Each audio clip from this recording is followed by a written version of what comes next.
Nazi human experimentation. During the Second World War, doctors working inside Nazi concentration camps carried out some of the most brutal medical experiments in recorded history. Prisoners were not seen as patients, or even as people. They were treated as disposable material for research. In camps like Auschwitz and Dachau, victims were forced into freezing water to measure how long a pilot shot down over the ocean might survive. Others were locked inside low-pressure chambers to simulate high-altitude flight until their lungs collapsed. Some were deliberately infected with diseases such as typhus, tuberculosis, and malaria, then given experimental treatments to see which drugs worked fastest. Many procedures were done without anesthesia. Limbs were amputated, organs were removed, twins were subjected to genetic studies driven by racial ideology. What makes these experiments especially significant is not just the cruelty, but how they reshaped global medical ethics. After the war, the Nuremberg trials exposed these crimes, leading to the creation of the Nuremberg Code, which established voluntary consent as a basic requirement for human research. Modern bioethics was built on the ashes of these atrocities. Unit 731, Experiments. In the 1930s and 1940s, Imperial Japan operated a secret biological warfare unit in occupied China known as Unit 731. Under the cover of disease research, doctors and military scientists conducted live human experimentation on prisoners of war and civilians. Victims were infected with plague, cholera, anthrax, and other pathogens to observe the full progression of disease without treatment. Some were dissected alive to examine infected organs before death. Others were exposed to frostbite in controlled outdoor conditions, with limbs frozen and then thawed to study tissue decay. Chemical weapons were tested on bound prisoners to measure lethality. These experiments were directly connected to military goals, including the development of biological weapons. For years, the details remained hidden. After the war, some involved scientists were granted immunity in exchange for their data. The revelations that later surfaced forced the international community to confront the reality that science can be weaponized when ethics are removed. The Tuskegee Syphilis Study. Beginning in 1932 inches, Alabama, a study was launched to observe the long-term effects of untreated syphilis in African American men. The participants were told they were receiving treatment for bad blood, a vague local term. In reality, they were never informed that they had syphilis. Even after penicillin became a proven cure in the 1940s, researchers withheld treatment. The study continued for 40 years. Families were affected. Children were born with congenital syphilis. Wives were infected. The danger here was not dramatic surgery or physical torture, but deception and systemic racism. It demonstrated how easily trust in medical authority can be abused. When the study was finally exposed in 1972, public outrage led to sweeping reforms in U.S. research law, including the requirement for institutional review boards and formal informed consent procedures. Guatemala Syphilis Experiments.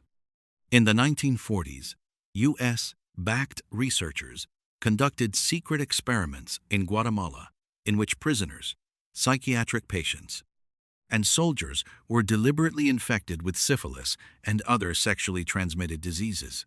Unlike Tuskegee, where treatment was withheld, here, the infection itself was intentional. Subjects were not informed and could not refuse. The goal was to test whether penicillin could prevent infection after exposure. Many victims never received adequate care. The program remained largely unknown until historical documents surfaced decades later. It revealed how power imbalances between nations and populations can enable medical abuse under the justification of research. Radiation experiments on civilians. During the Cold War, fear of nuclear war drove a series of secret radiation studies. In some hospitals, patients were injected with radioactive isotopes without their knowledge to track how radiation spread through the body. In other cases, pregnant women and children were exposed to radiation to measure absorption levels. Military personnel were placed near atomic test sites to observe physical reactions to blast and fallout. At the time, radiation was poorly understood, and the urgency of weapons development overshadowed ethical caution. Decades later, investigations revealed the extent of these programs. The long-term health consequences, including cancer and organ damage, reinforced the importance of transparency and patient consent in research. MK-Ultra mind control experiments. In the early Cold War years, intelligence agencies feared that foreign governments were developing mind control techniques. In response, the CIA launched MK-Ultra, a covert program exploring psychological manipulation. Unwitting subjects were given LSD and other psychoactive drugs. Some were exposed to extreme sensory deprivation, isolation, or hypnosis. The experiments often lacked oversight, and participants were not told what they were receiving. A few cases resulted in severe psychological trauma, and at least one death was linked to the program. When congressional hearings in the 1970s uncovered MK-Ultra, it exposed how secrecy and national security fears can erode ethical boundaries in human experimentation. The Stanford Prison Experiment. In 1971, a psychology experiment at Stanford University sought to examine how people adapt to roles of power and submission. Volunteers were randomly assigned to act as guards or prisoners in a simulated prison environment. What began as a controlled study quickly escalated. Guards imposed humiliating punishments. Prisoners experienced emotional breakdowns. The situation became so intense that the experiment was halted after only 6 days. Although no physical torture occurred, the psychological harm was real. The study remains controversial, both for its ethical shortcomings and for questions about its scientific validity. It changed how psychologists approach experiments involving stress and authority. The Milgram obedience experiments. In the 1960s, psychologist Stanley Milgram conducted a series of experiments to test how far ordinary people would go when instructed by an authority figure. Participants believed they were delivering electric shocks to another person as part of a learning study.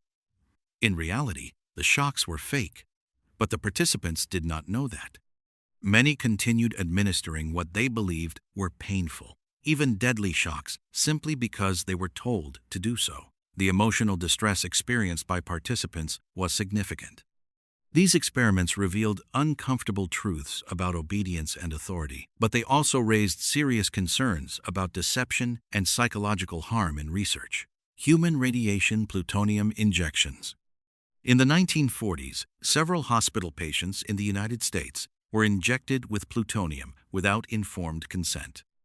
The purpose was to study how radioactive materials behaved inside the human body, particularly in preparation for nuclear weapons production. Many subjects were already ill and were never told what they had received. Although some survived for years, the long-term risks were never fully explained to them. These cases became central examples in debates about government transparency and medical accountability. Project 4.1 Inches, the Marshall Islands. After hydrogen bomb tests in the Pacific exposed island residents to radioactive fallout, a medical program was established to monitor their health. Officially presented as treatment, it also functioned as a long-term study of radiation exposure. Islanders developed thyroid disorders, cancers, and birth complications. Many later said they never fully understood the risks or the purpose of the research. The project highlighted the ethical tension between studying environmental disaster effects and exploiting vulnerable populations. Forced sterilization programs. Throughout the 20th century, multiple countries implemented sterilization policies under the banner of eugenics. Individuals labeled as mentally ill, disabled, poor, or socially undesirable were sterilized without true consent. These procedures were often performed in state institutions. The justification was the belief that certain traits should not be passed on. In reality, it represented a profound violation of bodily autonomy. Even after the horrors of Nazi experimentation were exposed, sterilization laws remained active in some places for decades. The legacy of these programs continues to shape debates about reproductive rights and medical power. Prisoner drug testing programs. In the mid-20th century, prisons in several countries became convenient locations for pharmaceutical testing.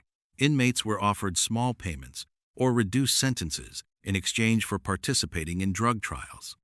While some agreed voluntarily, the power imbalance between prisoner and institution raised questions about coercion. Experimental drugs were tested for safety and dosage, sometimes resulting in severe side effects.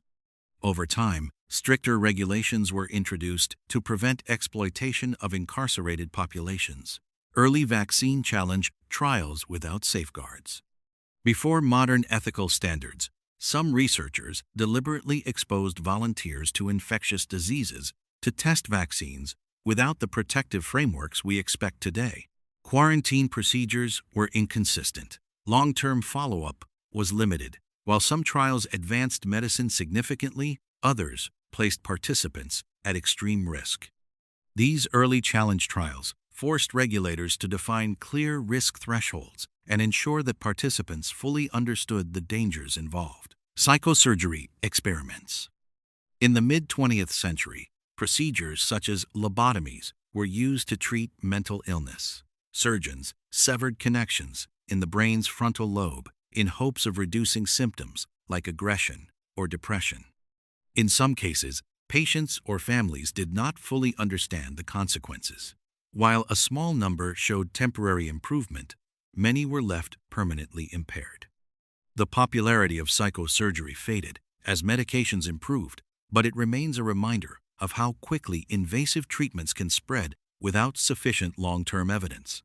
Chemical exposure, military tests. During the 20th century, some military programs exposed soldiers to chemical agents such as mustard gas or nerve agents to study protective gear and treatment methods. Participants were often told they were part of routine training. Only later did some discover the true nature of their exposure. Health complications followed in certain cases, leading to decades-long battles for recognition and compensation. These programs illustrate how national defense priorities can overshadow individual welfare. High-altitude and decompression experiments. As aviation advanced, researchers sought to understand how the human body responds to extreme altitude. In some historical cases, subjects were exposed to low-pressure chambers until they lost consciousness. Data collected from such experiments contributed to flight safety knowledge, yet the methods used in early studies often lacked proper consent and safety measures. Today, aerospace medicine follows strict protocols, but those standards were shaped by earlier excesses. Sleep deprivation experiments. Researchers have long studied the effects of prolonged wakefulness on the brain. In some early experiments, participants were kept awake for days under observation. Cognitive function declined. Mood shifted. Hallucinations appeared. Although these studies produced valuable insights into mental resilience and fatigue, the strain on participants raised ethical concerns. Modern studies now limit duration and include careful monitoring to prevent lasting harm. Each of these experiments, different in method and motive, demonstrates how scientific ambition can cross into dangerous territory when ethical safeguards are weak or absent. The history of human experimentation is not only a record of harm, but also the foundation for the protections that now govern medical and psychological research worldwide.